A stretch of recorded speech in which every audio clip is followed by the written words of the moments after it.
네, 안녕하십니까. 실버콜 김민조입니다.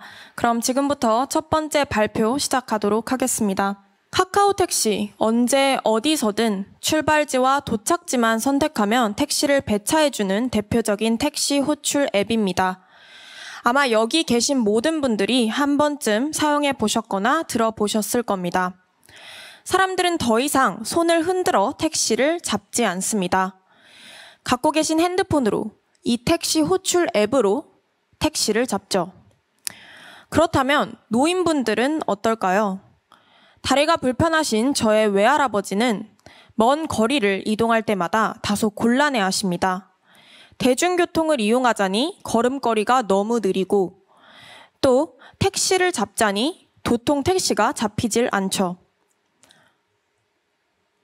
보다 많은 사람들의 이동권을 보장하기 위한 저의 창업 아이디어는 저의 외할아버지에서 시작되었습니다. 앞서 잠시 언급했듯 국내에서 택시 호출 앱의 사용은 일상화되었습니다. 특히 카카오택시의 사용자 수는 1,000만 명을 넘어섰고 모빌리티 서비스 시장의 규모도 올해 2조 4,160억 원을 기록했습니다. 하지만 노인들은 젊은이들 사이에서 한참 동안이나 택시를 기다리고 있었습니다. 세대 간 디지털 정보의 격차로 그 이동권이 제한된 것입니다. 실제로 택시 호출 앱 중 하나인 동백택시의 세대별 이용률을 살펴보면 60대와 70대는 각각 4%와 1%대로 현저히 낮은 이용률을 기록하고 있었습니다. 전자기기에 익숙하지 않은 이들에게 택시 앱의 사용은 너무 어렵고 또 복잡했습니다. 우리가 흔히 이용하는 카카오택시의 경우 무려 6단계를 거쳐야만 택시 호출이 가능했습니다.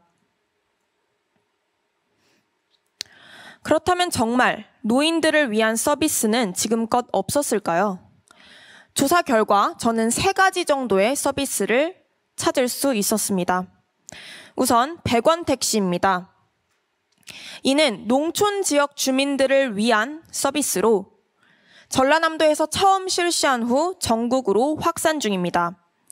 단돈 100원만 내면 택시를 이용할 수 있다는 점이 주요 특징이자 장점입니다. 다음 모두타 돌봄 택시는 서울시에서만 한정적으로 운영하고 있는 서비스인데요.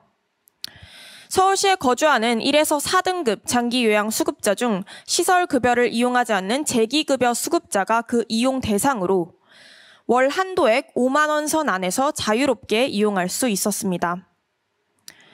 마지막으로 아이나비 모빌리티입니다. 엄밀히 말하자면 노인들만을 위한 서비스는 아닌 일반 택시 호출 앱이지만 일반 택시 호출 앱에 전화 호출 기능을 연계했다는 점에서 노인분들의 편의를 고려했다고 볼 수 있습니다.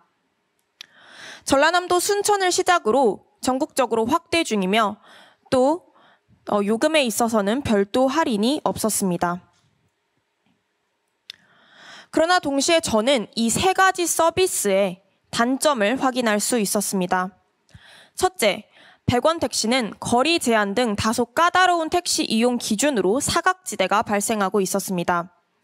예를 들어 내가 살고 있는 집은 마을버스 정류장에 조금 더 가깝다는 이유로 나는 100원 택시를 이용할 수 없지만 내 옆집 할머니는 가능한 그런 상황이 생기는 것이죠. 둘째, 모두타 돌봄 택시는 노인 장기 요양보험 운영센터에서 별도 신청을 하는 경우에만 이용할 수 있었습니다.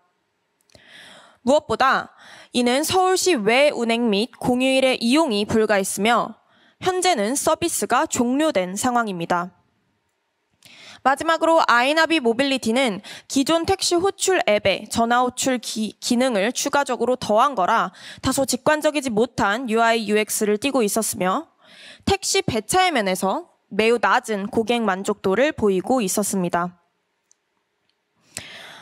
이들 중 저는 아이나비 모빌리티의 전화 호출 기능의 아이디어를 얻었고 좀 더 발전된 형태의 서비스를 만들면 어떠할까 생각했습니다. 즉, 언제 어디서든 노인의 이동권을 보장할 수 있도록 보다 직관적이고 편리한 실버콜 앱 서비스를 제안하려 합니다. 지금부터 그 사용 방법에 대해 알려드리도록 하겠습니다. 첫 번째, 실버콜 앱이 실행되면 자동으로 본인의 위치가 잡히고 하단에 있는 커다란 호출 버튼을 누르게 됩니다. 이를 위해선 위치 정보 접근 허용 및 본인 인증은 필수겠죠. 둘째, 택시 배차가 완료되면 다시 한번 하단의 버튼을 눌러 연결을 허용합니다. 여기서 연결이란 탑승객과 택시 기사의 실버콜 앱을 연결하는 것인데요. 택시가 탑승객의 반경 2m 안에 들어서면 택시 기사의 앱에서 알람이 울리게 되는 것입니다. 현 위치에 보다 정확한 공유가 가능해지죠. 물론 우측 상단의 전화 버튼으로 필요에 따라 탑승객과 택시 기사는 언제든지 자유롭게 소통할 수도 있습니다. 마지막으로 택시 승차 후 탑승객은 택시 번호판 번호 등의 관련 정보를 가족이나 지인에게 전송할 수 있습니다.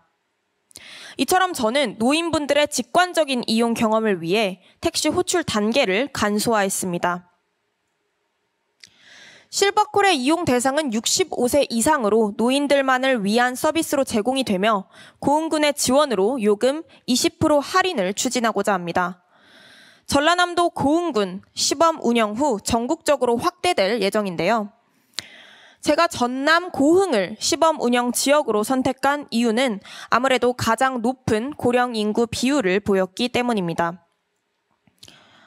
그리고 실버콜은 정직원 고용을 바탕으로 운영될 예정입니다. 택시 기사가 위치 기반으로 탑승객을 받지 않게끔 하는 것이죠.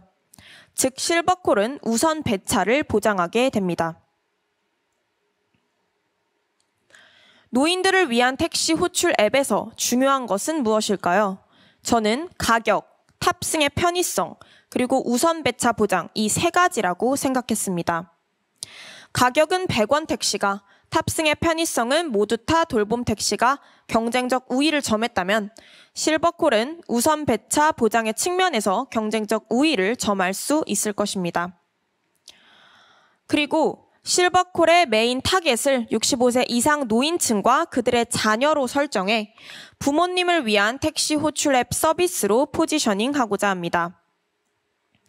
노인분들의 자녀까지 메인 타겟으로 포함시킨 이유는 온라인 홍보를 통해 자녀가 부모님 대신 앱을 다운받게 하여 결과적으로 더 높은 인지도를 확보하기 위함입니다. 아울러 앱을 사용하기 위해 필요한 초기 설정도 보다 쉽게 진행할 수 있겠죠. 이에 따른 마케팅 방안은 다음과 같습니다. 네이버 배너 및 인스타그램 광고를 통해서 자녀 세대로부터 실버콜의 인지도를 제고하고 나아가 앱 다운로드도 자연스럽게 유도할 수 있을 것입니다. 실버콜이 보다 많은 사람들의 이동권을 보장하는 데 의미 있는 역할을 할 수 있길 바라며 이만 발표 마치도록 하겠습니다. 감사합니다. 발표 너무 잘 들었고요. 시니어 분들의 어떤 그 리터러시 측면에서 굉장히 의미 있는 서비스라고 생각이 들었는데요. 기본적으로 그 우선 배차가 우리의 핵심 경쟁력으로 이해했습니다. 두 가지 측면이 좀 궁금한데요. 기존의 어떤 플레이어들도 기존 기사 모집에 대한 어떤 어려움이 있는데 그 부분을 어떻게 해소할 것인지 궁금하고요. 그리고 두 번째는 우선 배차 지속 가능하도록 만들 수 있는 재원, 자원 등은 어떻게 마련하실 건지를 말씀 주시면 좋겠습니다. 우선 제가 우선 배차를 보장하기 위해서 생각을 했던 방안이 정직원 고용이었는데요. 이 정직원 고용이라는 방안을 생각하게 된 것은 타다의 모시러라는 서비스에서 아이디어를 얻게 되었습니다. 모시러라는 서비스는 노인들을 위한 서비스는 아니지만 정직원을 고용해서 무조건 우선 배차가 되게끔 하는 서비스였는데요. 그래서 그런 부분에서 아이디어를 얻어 좀 발전시켰던 것 같습니다. 그리고 재원 관련해서는 어떻게 우선 배차를 지속 가능하게 하실 건지도 좀 부연 설명 주시면 좋을 것 같습니다. 제가 정확하게 재원까지를 발전시킨 생각은 없었지만 일단 정직원으로 고용을 하게 되고 그 택시 기사분들의 교육을 좀 더 노인분들의 편의를 중점으로 교육을 시키고 계속해서 그 가치를 지속하다 보면 조금 위치 기반보다는 노인분들의 편의를 생각해서 택시 기사분들이 탑승을 또 유도하고 그렇게 지속될 수 있을 거라고 생각합니다. 감사합니다. 네, 감사합니다. 네, 다른 질문 있으신가요? 네. 네, 한 가지 궁금한 점이 사실 65세 이상은 지금도 지하철이나 그런 쪽에서 무임승차를 하시고 계시잖아요. 그런데 그게 이제 매년 적자의 이유라고 그렇게들 많이 기사가 나오고 있어요.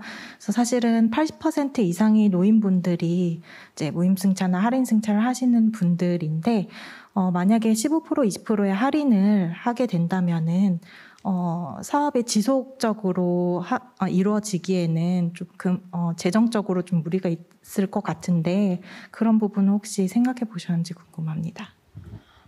일단 제가 할인을 도입하게 된 이유는 어찌됐든 노인분들의 편의를 위해서 고려한 방안인데 만약에 재정적으로 정말 어려움이 겪게 되게 된다면 할인이라는 큰 틀은 가져가되 그 할인율을 조금 변동하는 방향으로 계속해서 지속을 할 수 있을 것 같습니다.